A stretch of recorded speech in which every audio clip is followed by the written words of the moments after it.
Badfinger is a rock band, of course. It was very popular in the early 70s, and now its members are trying very hard to make it popular again. But their story concerns more than rock music. It's about money and bad management and tragedy. I'm Bill Huie. In a moment, we'll hear Badfinger's story with band members Tommy Evans and Joey Moland on What's It All About. No matter what you do, I will always be around. Won't you tell me what you found, girl? Ooh, girl, won't you? In the summer of 1968, a Liverpool band named the Ivies submitted tapes to the Beatles' new company, Apple Corps Limited.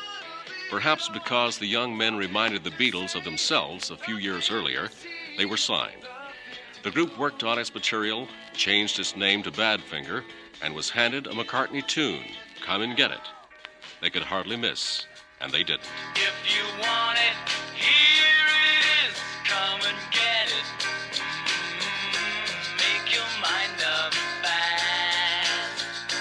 If you want it anytime, I can give it. But you better hurry, 'cause it may not last. Did I hear you say that there must be a catch? Will you walk away from a fool and his money?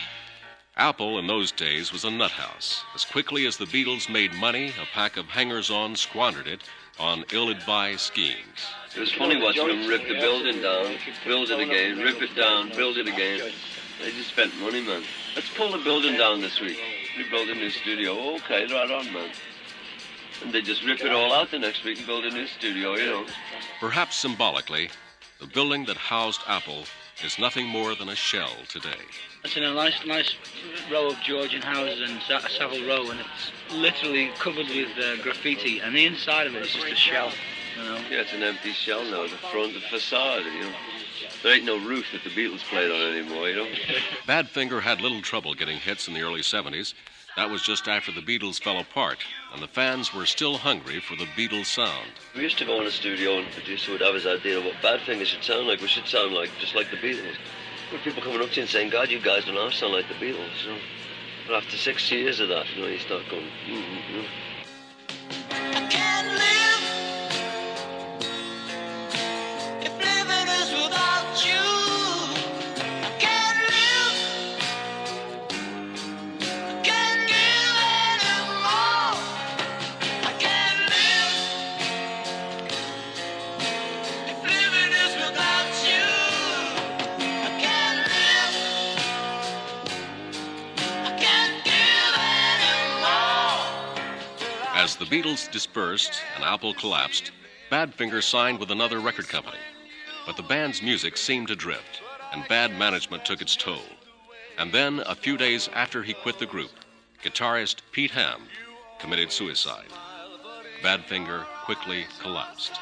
We all jumped out, see, because it was just bad. It was bad news all over the See, place. it still isn't sorted out now. It's still... The time when we broke up, we were getting a lot of money from Warner Brothers for every record we did, and we were earning money on the road as well, playing gigs, you know. The manager touring. was, you know. All the money was going into Badfinger Enterprises in New York, and it was being sifted to us at a rate of $1,500 a month. That was all we ever got out of it, was the $1,500 a month. Misfortune, trials, troubles, pain, suffering are a very real part of life for all of us.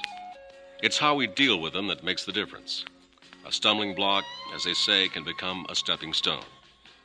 There is little doubt that on this go-around, Badfinger will be wiser, stronger, and less vulnerable.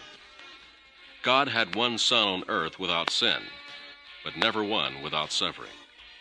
Misfortune and suffering is sometimes a gift to help us discover who we really are and what it's really all about.